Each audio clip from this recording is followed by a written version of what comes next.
Welcome to the PinkpillRx podcast, hosted by Katie and Jay Fillmore, where we navigate complex and thought-provoking topics surrounding women with a focus on education. For shorter form content, follow us on TikTok, Instagram, or YouTube at Caters88 or PinkpillRx. That's KATORS88. If you enjoy this podcast, please give us a follow and maybe a nice review. Zach Watson, aka the Recovering Manchild, is a mental load coach helping men and couples redistribute invisible labor and build emotional fluency at home. Through his content and coaching, he equips men with practical tools to show up with equity, empathy, and accountability. Zach, welcome to the podcast. Thank you guys for having me. I've been following you guys for probably close to a year now, and it's cool meeting you in person. Yeah, and we've been creeping your Instagram, and I really love the content that you put out there. Yeah. Thank you. Oh, so Appreciate much. it.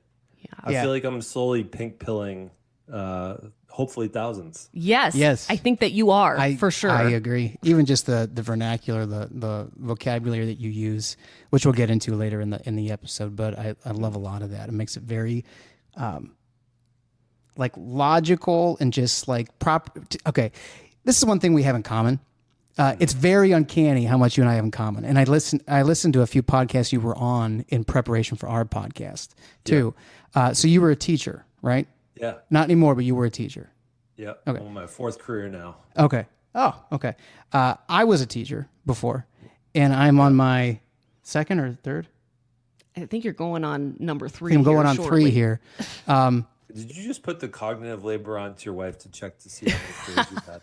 Oh, man. You know what? Let's make this a fun episode. Anytime I do that, you should check me like that. That was great. I'll do my best. I taught math for 8 years. And you taught math and science for 8 years? Correct. Wow. I'm starting to see the uncanny. Yeah. I taught at 5 schools over 8 years. Okay. Never had the same year. Never got to teach the same exact. Oh, no. There was 2 years that were close where it was the same 2 math classes, but I had to do a brand new science class. But yeah, a lot of switching. Yeah, I only had that a couple of years. Otherwise, my bread and butter was geometry. I taught that high school geometry for 8 years. Every year I had at least one geometry class. Are you also a fan of origami? I like origami. I had a colleague who was way more into origami than I was, but I mean, I have enjoyed it. I'm more of a Sudoku guy and a Ken guy. Okay. Yeah. I think you would probably love modular origami, and I'll help you with Shinobi units. They're so much fun. Oh, I'm going to write that down. Geometry to geometry teacher. You'll love it. Oh, great. Yeah, thank you. I've been out of the game a little while. What's funny, though, is we both taught math. We both taught for 8 years. We both quit teaching when our first child was born. Yeah, I went on paternity leave, and then after the paternity leave, stuck around for a couple more months, but was like, I don't know how I'm going to be a teacher, be out of the house for 50 hours a week and like manage our life. So I switched over a couple months after paternity leave. So she was about 8 months, and I moved over to software sales where I was a partial hybrid remote. It's invaluable to be able to spend that much time with your family, especially when they need you so much and you don't want to be missing out on those moments and things. And that's what career did you switch over to when you left teaching? So I went from teaching into real estate. I own and operate a real estate business, rental properties, fix and flips, and things like that. We're also property owners of I'm in the bottom floor of a 3-family right now. Oh, you got to just stop this, Zach. There's too many similarities. You know, I'm really interested in your journey of becoming more aware and kind of awakened. And I heard you talk about your experience when your wife was pregnant, and I know that was very impactful for you. And I don't know if you'd mind speaking to that just briefly for our listeners, and then also just what was your evolution like after that? Because I have never spoken to another man about him becoming more aware of all the things that women are burdened with that we have no idea and how we play into it. I've never actually heard that from another guy before. So I'd love to hear you talk about that for a moment, if you don't mind. Yeah. I mean, I think it all starts with probably the conversations I had with my mom younger. I remember my mom asking me, when we shared the news that she was pregnant, she's like, "You're gonna be pregnant with her?" And most people might be like, "What is she trying to say there?" But I was like, "Yep." And what the understanding I already had with my mom was like, that means if she's not taking like ibuprofen, then I'm not taking ibuprofen. If she's not drinking, I'm not drinking. So we like physically, like there was also, we almost went on a field trip to Six Flags, and I told Alyssa, I was like, okay, like I know that you can't go on roller coasters, so I won't either. And that was one of the few times she's like, no, I need you to enjoy that roller coaster for me. Um, so in a lot of ways, like what I tried to do is do some version of, I've had some criticism before of like almost like method acting, and they're saying like that it's inappropriate, like takes away the specialness of pregnancy. And what I what I appreciated it was like the burden that it created for me to help me stay aware of my wife's changing circumstances. Like I actually, for a little while, and she's done a great job keeping me in check, of like my ego can get a little out of control, especially when you start getting a following. Um, is I was wearing a fanny pack with a little 5 pound weight in it, because I knew it looked kind of silly. I also knew that she was having a lot of moments of like, how does this like shirt look now that like I'm getting a bump? And like I'm not to the point where like it's clearly a baby bump and it just kind of looks like I'm overweight, and this shirt looks stupid. And I was like, well, the good news is I also look stupid with a fanny pack on. And if I don't tell anyone what's in it, then I just look weird. There was a moment I remember when she said, are you just doing this so that you can say and like get a bunch of like pats on the back for being a great husband and like tell people there's a 5 pound weight in there? And so I decided to not tell people unless they asked.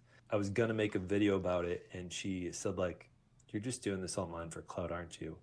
And I was like, "I may have been, but now I can't, now that I'm being called out on it." So for all 9 months, I really didn't share about those things until she was pregnant. I feel like I would have got my following about 9 months sooner if I had been sharing those things. But it was good that I went through that exercise. I think of I didn't have the words for it yet because I hadn't read Fair Play yet, but I was discovering a lot of the invisible labor that she was doing, the awareness that she was doing. I remember going to a bachelor party and saying like, oh, like if she were going to a bachelorette party, like what could she drink there? And I stepped a little bit outside. I didn't drink it all, but I had like energy drinks or something. I just had like a stupid amount of sugar, which probably would have also not been good for the baby. But similar, like I remember looking up like, can a pregnant person drink O'Doul's, so like a non-alcoholic beer or something?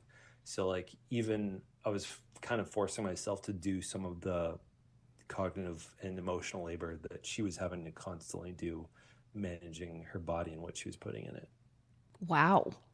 Did you do anything for labor? So I have a tendency to faint.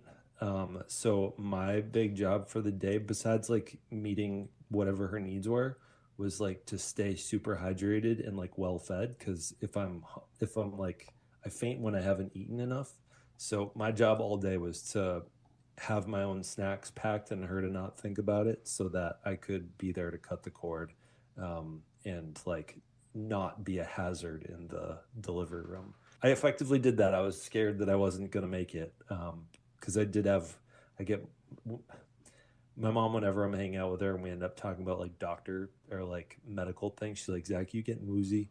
And I'll have to respond to that, but I did not get woozy at all in the delivery room. So that's about the closest I can say. I was taking care of myself as much as I could without being a burden to her, I think. Taking care of yourself so that you can take care of things for her. Because if you go down, then, there's a whole person that would be providing all kinds of stuff for her that now can't. And she didn't have to worry about making sure that you had snacks too and all that stuff. You took care of that yourself. Okay, so you went through this pregnancy journey with your wife as much as as much as you can. Yeah. And then how did that impact you after? Or what was your next step, or what did that lead you to next in your process of becoming the type of person you are now? You mean my recovery from being a man-child? Yeah, I've been waiting for you to drop that one in there. I think going into paternity leave, I think I was grateful that I had really great role models. It was a really small school. So the last school I was at there was one of each subject. There were like 5 of us teachers, and the English teacher. There were 30 teenage girls in there, and they had all gone through some kind of trauma. So it was a very specific alternative school. And the English teacher, about 6 or 9 months prior or something, she had gone on maternity leave, and the expectation was kind of set okay, see you guys in 3 months, bye. And we didn't really talk about it. There was 2 of us were guys, 3 of us were girls as teachers. And so I was just oh, that's just how parental leave works, is you just say goodbye after, you leave your lesson plans, and then you say goodbye for 3 months. So I had a great role model in that the expectation was I got to just focus on being a parent. And I think that was I recently gave testimony for a bill that we're working on passing in Massachusetts to give paid maternity and paternity leave to all teachers. And that is not an experience that many people have, of having the father take that time. So I feel like a lot of it happened along the way. And interesting enough, there were a lot of moments when I was kind of sharing fatherhood for the first time on TikTok, is definitely where I started too. And our child she was not easy. And I remember sharing a couple of things just on Facebook, and remember one of my friends reached out. He's like, why are you asking for so much attention? This is weird. Why do you keep sharing all this stuff? And I remember getting such wonderful messages from random people I barely knew in high school saying, this is super refreshing. Thank you for sharing this. Fresh parenthood is really hard for so many of us. And then there's some people that just have easy kids. And so I think getting the feedback from those posts, and then, posting on TikTok, and all of this, I think I went from about 2,000 followers to almost 50,000 in about a month after I made one video was talking about the 6th S that we discovered, which was mom's smell, is putting her t-shirt over my shoulder helped soothe our newborn, versus the other 5 were not doing the job. But they always call it the 5 S's, not the 6. And then there was another video where I was talking about my 7 p.m. to 3 a.m. shift, trying to be with our newborn while my wife attempted to sleep in the other room. And a lot of people jumped in the comments saying, are you not feeding your child?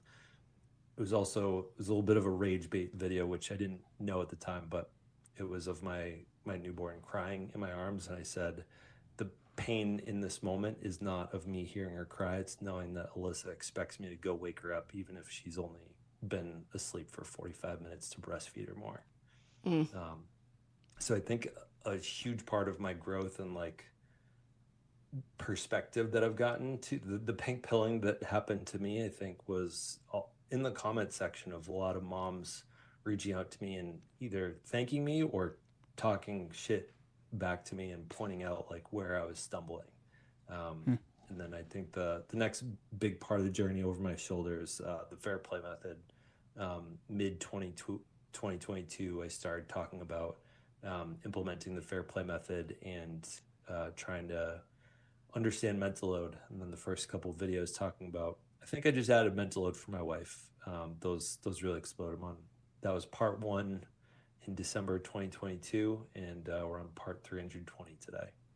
Yeah, I'm excited to look back at some of those too. This seemed I wonder where I'm going to see myself in some of those. I know it's there. I think there's a lot of humor there, right, in some of those, but I think you're also displaying, messages about what is true in there as well.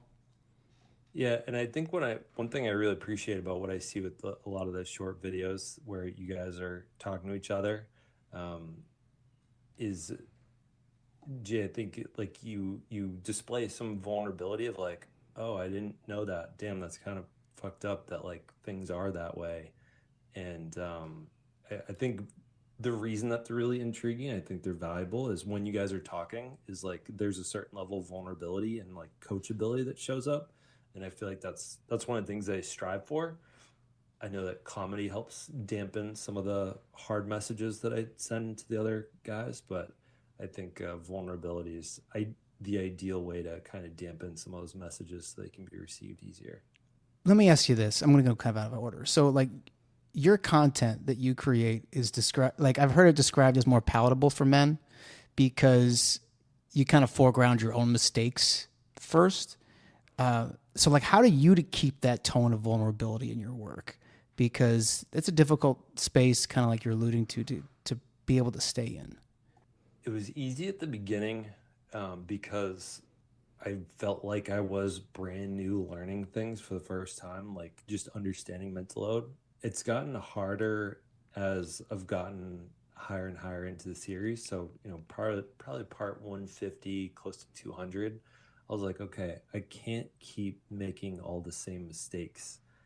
It's like I have to be better because I can't have the people that found me at part 110 and be like, damn, Zach, you still suck at part 200.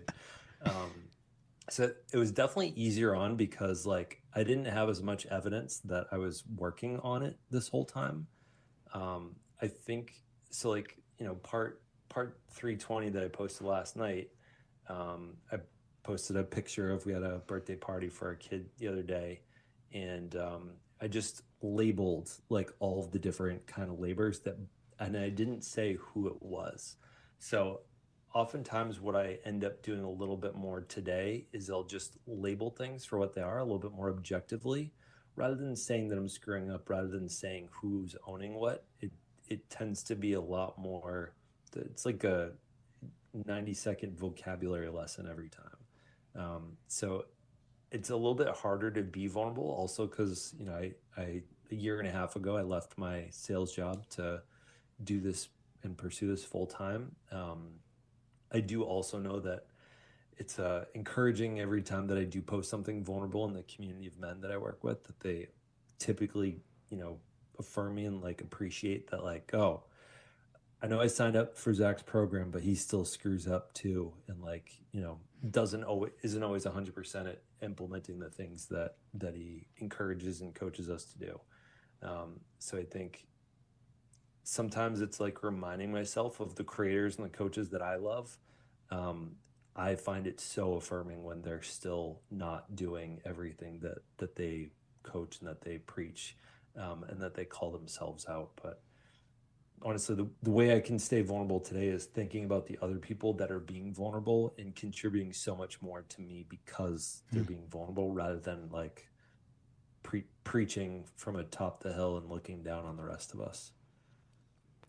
Yeah, I don't know if there's a psychological or sociological term for that, but that I feel like that's a very human experience to be impacted by somebody else's vulnerability more than they're like them speaking from a position of like a platform or influence or I feel just that I think when you see somebody else's humanness, it's inspiring to you, and maybe we don't have as much self-condemnation in our own humanness when we hear humanness from somebody else. I'm betting that it helps us regulate some shame that we might have. Um, because I think there's so many moments when I'm doing the thing that I teach people not to do. And then when I'm able to, I think the most vulnerable post that I've done this year was unpacking a little bit of my own sexism and racism uh, right after the Academy Awards. And we watched Ariana Grande, and I can see her face. I can't remember her name, from Wicked. And they sing the duet, Defying Gravity. And I was recognizing in my own head, like, all the judgments I had about both of their Cynthia. Um, I was acknowledging all of like the internal judgments that I had on both of their appearances, and like also being disgusted by myself that those were my judgments, on how skinny they were, how much how much how large they were, how much jewelry they were wearing, like the complexion of their makeup and like the complexion of their skin. Like that was probably the hardest video that I've made this year, but at the same time, I knew that it was probably really valuable because I'm hoping there are other people, especially guys, that were having some similar moments of self-reflection. And so I know those ones are like the hardest for me to make. And I'm going to go kind of off track for a second in that I think some of the hardest videos for us to make as content creators are probably also the most valuable, even if we don't get the most like response back. And I think I've been on a Kendrick Lamar kick since the Super Bowl. And I think that his best album is probably one of the least valued ones, which is Mr. Morale and the Big Steppers. So for anyone that doesn't know him, his big one was Good Kid, Mad City, and then To Pimp a Butterfly. He talks about like his fame and like how he was coming into new rooms of people. Good Kid, Mad City was very much about how he grew up in Compton, and then Damn was like his really high award-winning one. It was very about like his ego and going towards damnation or towards like liberation. Mr. Morale and the Big Steppers is him talking about how he cheated on his wife and he went to therapy. And I thought, and it was also the largest space in between his albums, where the album starts off with, "I've been going through something, 675 days. I've been going through something," and then you can hear his wife saying, "Tell them," and it's his journey through therapy. And I relate so much to the amount of space and time. I know that sometimes when I take a lot of time in between videos, like probably the next one is probably the hard one, or it's like a throwaway video that I just need to make to like get back into a vulnerable state and share on the internet. You know, this is my own bias probably, but I'm just like shocked that there's men that participate in what you do in your coaching. And I think it's mind-blowing to me, just because a lot of the comments that we get from men, at least on our content, typically is pretty negative, and usually it's, positive more so from women, although we have gotten messages from women about like their spouses or significant others who have listened to the content and has been changing for them. But I'm curious, how did you like transition and be like, okay, there's a need here and I want to step into this space and I want to coach men about mental load? So probably like first 50 videos of that mental load series, because as any good content creator, we make one video that goes viral and you got to try to remake that same video. Yep. The part 0 of the mental load series got like 100,000 views, and then I was like, all right, I'll make a part 1, and that hit 6.4 million, even though I said it was part infinity in the hook of it. And then like the first 10, almost every single one got 1 million. About a couple months later, like going on like part 50, I got a ton of response from women saying like, can you make stuff to like help my husband? Like, can you make materials? Can you make education? And so I started off with like looking at like, maybe I should do a book club or something, and I'll just like invite people, we'll read through it and we'll talk through it. And 91% woman audience, as you can imagine. I'm sure you guys are somewhat similar. Mm-hmm. And so there's this aspect of it as I was getting this really, I kept having a non-epiphany, like a blind spot in my head of like, oh, I have an all woman audience, and not 91%, an all woman audience. I was like, I can't sell anything to these women. Like, I'm preaching to the choir. There's nothing I can teach them. And then one day someone at random said, well, it sounds like you want to help guys. I was like, but I don't have any guy followers. And they're like, you said 91%, right? So then I did the math. I had about 250,000 over 2 platforms. I realized, 9% of 250,000 is like not an insignificant amount of people. Like 25,000 men are following me. So when I realized I actually had men following me and that 91% is not equal to 100%, dumb math teacher, I realized that I wanted to work with men, which also I got significantly more palatable, because at that point I was still kind of shit talking men and being like, I'm great. You should probably listen to me. Um, you should probably stop doing the shitty things that you're doing. And so I kind of changed the vibe and the tone of a lot of the things I was saying. I definitely my ego got to me a little bit, and I got a little bit away from the vulnerable, because the first two posts were an example of where I think I just added mental load for my wife. So that was how I ended up starting with that. And I think when you get to a 250,000 followers and you're like, I'm not making a penny out of this, I don't know where to go. I got a coach. And so he said, do you want to sell your platform to companies that want to pay you for cheap commercials, or do you want to be a coach? I said, yeah, I mean, I want to help men, I want to help couples. And so he's like, all right, well then we're gonna learn how to solve their problems and work on yourself first. So started offering a one-on-one call, and I was like, no one's gonna pay me $40 to hop on a call for me to teach them about their marriage. That's crazy. And I was right for a month. And then I was like, my feelings were hurt. And I asked my coaches, like, I don't know, maybe I shouldn't do this. And then the first person came in, they paid $40 for an hour of my time to talk about mental load. I found out that their therapist encouraged them to check out my page. Hearing that a therapist was referring them to look at my stuff was very affirming. And then my coach said, all right, have a coaching package ready to sell for when the call goes well. And I got my first client that day. And then about six months later, a couple of viral videos later, and probably 40 consult calls later and a couple new clients, I decided to make the plunge and go full time. And I think Fair Play has been a really great framework for teaching and encouraging the guys to shift their blind spots about where invisible labor exists. And I'm consistently working on figuring out what the most ideal ways are to teach them. And Fair Play, just for listeners, that is a book, and that's also a method, right? Yeah. Okay. For the sake of the rest of our conversation, maybe define what the Fair Play method is about. Maybe define what you mean by mental load for those who maybe haven't heard those terms before. I usually break down. I start with invisible labor, sort of an umbrella term. Under invisible labor, I look at it as three things: domestic labor, cognitive labor / mental load, and emotional labor are sort of the three buckets that I go from that umbrella.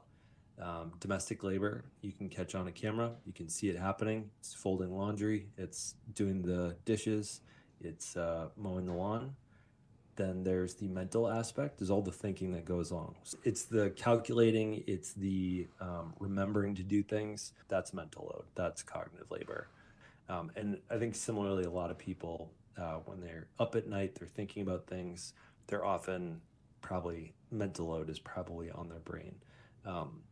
Similar, I would say, for within your professions, when I'm often talking with men and trying to explain it to them, and or when women are DMing me, how do I explain this to my husband?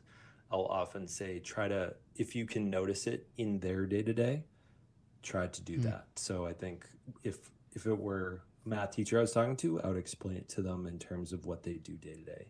For a salesperson, it's how often do you go about following up on your clients? How do you adjust the messaging in your emails so that they'll listen to it and not feel burdened? How do you send your summary email with the action items in it so that your client is doing less thinking and more likely to buy your product? All that thinking is all cognitive labor. And then the third bucket, emotional labor, is much more about empathy. So it's thinking, how are they going to receive what I'm about to say? So I think when we're doing emotional labor, we're thinking about the connection that we have with other people, the perception that we think or hope that they might have. It's thinking about, all right, our toddler is not going to eat the rice tonight unless there's butter and cheese. We're running low on Parmesan cheese. I think I have enough time to grab some at the store before, or else they're not going to eat. And then both of us are not going to sleep well because she's going to complain that she's hungry and she just wouldn't eat because there was no cheese on it. So it's considering that emotional impact that it's going to have on other people. I'll pause there because I feel like I see both of your faces are thinking. No, I thought that was a great. First. No, I thought that was a great, very thorough definition, and I got more than I bargained for in a good way. So I appreciate that. I think that's super helpful for our listeners, and even for me to hear it, because so much of it, especially as a woman, is autopiloted. That you're just doing it, you know. And I know for men too, that is also the case, but it's different when it's like domestic kind of work, you know, I feel like. And so to hear all of those areas, it feels very validating. It's interesting because it just sounds like, oh, we work all the time. Because there's always so much cognitive load, whether it's your career or if you have children or you're married and you have a home. And there's always cognitive load, always emotional load because you're dealing with your children and your spouse and friends and parents and things like that. One of the things that came to mind is you are always just on top of our Amazon subscribe and save. And I don't touch it. And it's not this thing where like there's a lot of physical exertion, but there is so much mental load that goes into it. Like, what do we need this month? What do we not need this month? Shopping around for the best deal. Labor, I don't know how political you guys get in here sometimes. An emotional labor conversation for me is how do I create a palatable conflict where I invite you guys to stop subscribing to Amazon, which does create more mental load because, you know, switching platforms sucks. And sometimes you can't find the same products that you have. But at the same time, how do you passionately share why we want to make billionaires less billionaire-ish to people that we're friends with or that we're meeting for the first time? But yeah, that is a great example of mental load and like how she manages that, because we absolutely have been doing the same thing. We just switched not long ago, and I know that I discovered new things that were ending up on the grocery list because we don't have another service to completely replace what we're doing, but we bought into a wholesale club nearby. Okay, I was going to say, what did you do as an alternative? It's like the subscribe and save. The reason that things like that do so well, the reason that Amazon has done so well is because that 2-day shipping that they've done for years, and also they're making a ton of money off the backs of really hardworking people that are marginalized. But like the subscribe and save, right? The fact that I think there's less thought that needs to go into that service, and that's why we choose something like that. Yeah. Because you just set it and somewhat forget it. There's certainly adjustments that need to be made, which I acknowledge is a blind spot because Alyssa has managed it for all the time that we did have it. But yeah, that was a great example. Jay, I'm gonna challenge you. I want to see if you can identify domestic, mental, and emotional labor around something that the two of you might disagree on. Maybe it's a chore around the house that creates problems or disagreements sometimes. Interesting. Oh, that sounds kind of fun. Although the past couple of years, we've had a very black and white like distribution of labor with these are my jobs and these are her jobs. And so I'm trying to think if we have any left without asking you. It's my mental load question. Good. Well, what's one right now that she has full ownership of? She puts to bed our soon-to-be kindergartner the vast majority of the week. Mm-hmm. So, all right, walk me through what's the physical and this is interesting. Okay, specifically around bedtime. Yeah, well, domestically, like right now, you have to get her toothbrush. You have to get the toothpaste on her toothbrush because when it's anything less than like 80% full, she can't squeeze it out. So you have to do that. You have to make sure that her lights are the right color, and if they're not, she has to reach out to me to change it on the app on my phone. She wants the same song repeated all night, and so she has to make sure that's running properly. Otherwise, she's going to get out of bed and she's going to need that song to be playing on repeat. It's a cover. It's Blood by Mumford and Sons, and she's obsessed with it. So I'm going to pause for a second. So there's no problem in what you're doing. You are melding the three together. So there's the physical tapping of buttons on your phone. That's the physical aspect of it. There's the toothbrush, which is you physically having to squeeze it out for her. You talking about how she can't do it on her own, and I'm betting there could be some frustration underneath it when she tries to do it on her own. I would call that emotional labor. When you're talking about like knowing the right song, sounds like it's played so often that there's not much thought in it, but I would call that cognitive labor. Like if I came into your house and went to try to do bedtime, like that's a cognitive piece that you would have to hand off to me if I were trying to be a babysitter. And or like knowing the potential tantrum or fallout that could happen if the lights colors weren't correct, if the song wasn't correct, if the cadence of things weren't incorrect, and knowing the emotional impact of the night and the sleep of the collective family, that I would call much more emotional labor. Interesting. That is that's very interesting, because now I'm like, oh, wait a second. I kind of grouped them all together as like one thing when they're actually three distinct things. Even just talking about the Spotify song, because there's the mental of knowing what she wants. There's the domestic of actually implementing it. And there's the emotional of, if there's fallout because it's not working properly, or frustration, or, you say, Alexa, turn on this song, and then Alexa hears the wrong song, and then the wrong song's playing. And now you have, Our Alexa just turned on. Yes. That was the rookie move. Move. Just say A. Yeah, I never would have thought to analyze the distinction between those three different kinds of labor within one umbrella of Spotify song. And for someone listening to it's like, wow, Zach's really picking apart to the bone, like what he's saying here. Why the hell is he doing that?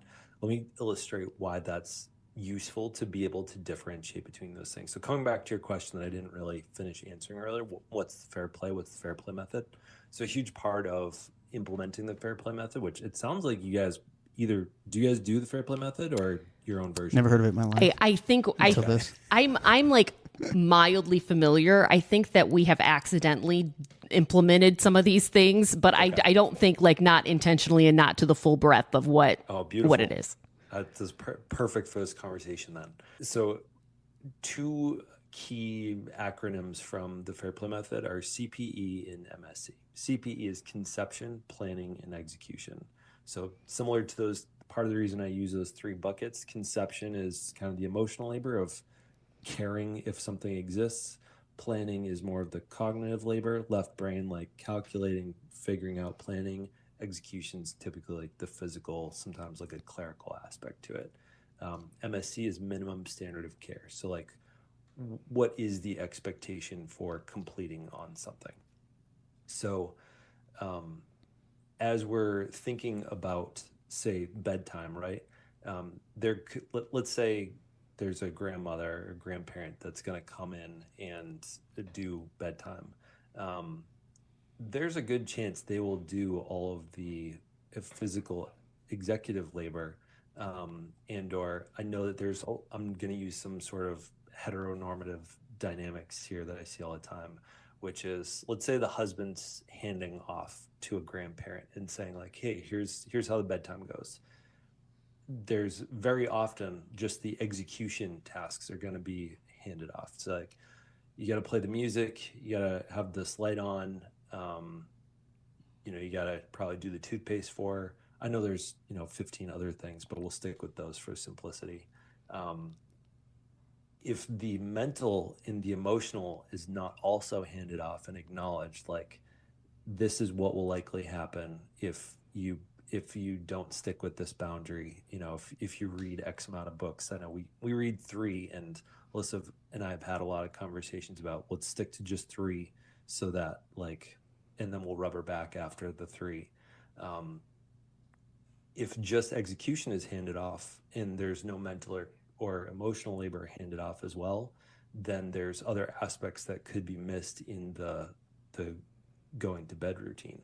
So being able to differentiate the difference between the conception, planning, and the execution helps us understand why things are falling apart when they do fall apart.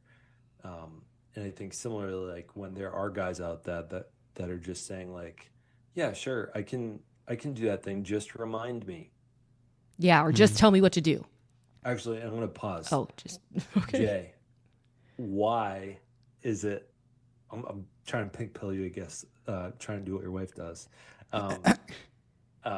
When a guy says like, "Yeah, I'll do it. Just remind me." Yeah. What labor are they offering, and what labor are they offloading?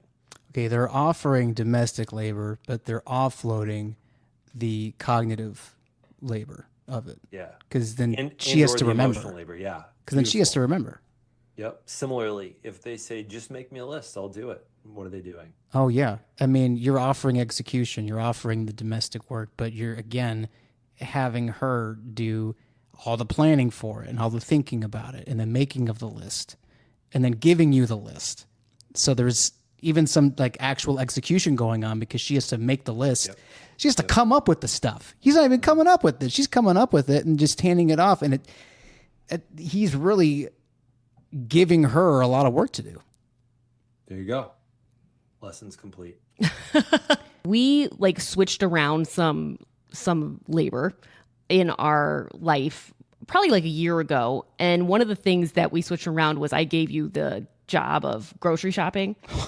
And you were like, what is this? This isn't just grocery shopping. Like, oh, okay. I've got to keep track of what's where. I've got to keep track of what we're running out of, who eats what, who doesn't eat this. Like, it was like so much more than just, I got to put stuff in a cart. It was so much more than that. And I think that was like another area that like just highlighted what you're talking about, because there's so much more that goes into grocery shopping than just purchasing food. Yeah, that's something that has recently been put onto my plate as of, I think, maybe 4 months ago. We moved about 9 months. Wow, that's a long time ago we moved. It doesn't feel like it was that long ago, but we're still doing a lot of like, what should we have for dinner tonight? And then it was like either chicken nuggets, rice, mac and cheese, or frozen pizzas. And we'll throw in some vegetables here and there. And at some point, Alyssa was like, we need meal planning. Like, I'm not doing this anymore. And there was a request for me to own it. And I was like, yes, I'll own that. I see where this is a contribution that will also help improve the equality in our home. So as I was meal planning, as I now had to also own groceries, it's been a significant learning curve. Even just how to use the app in the best way, which is like going through your recent purchases rather than searching every item on its own.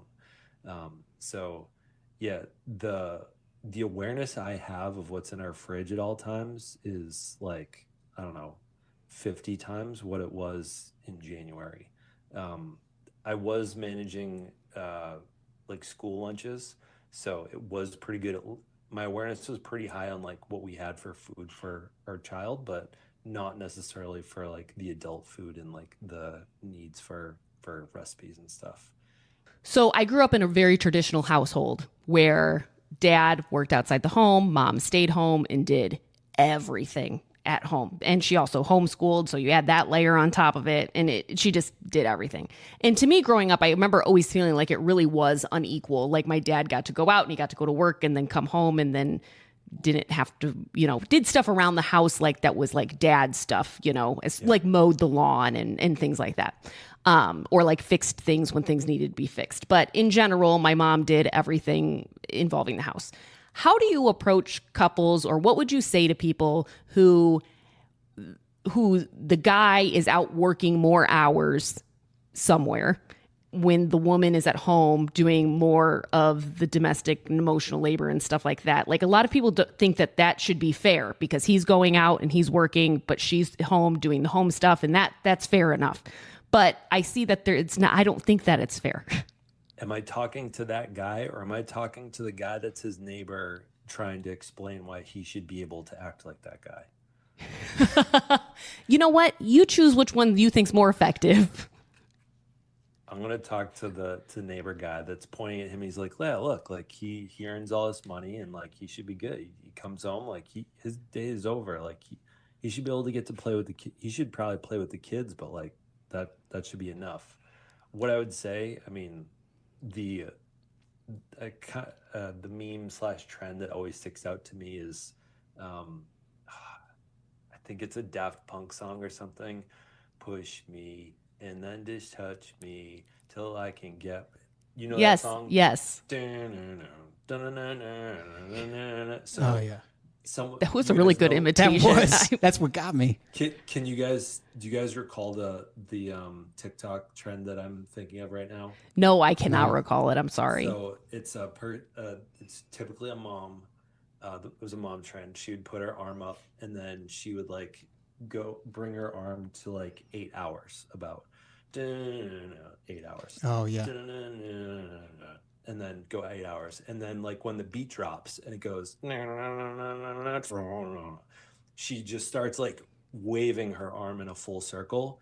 And the captions above it are 8 hours of work, 8 hours of work, like teacher, construction manager.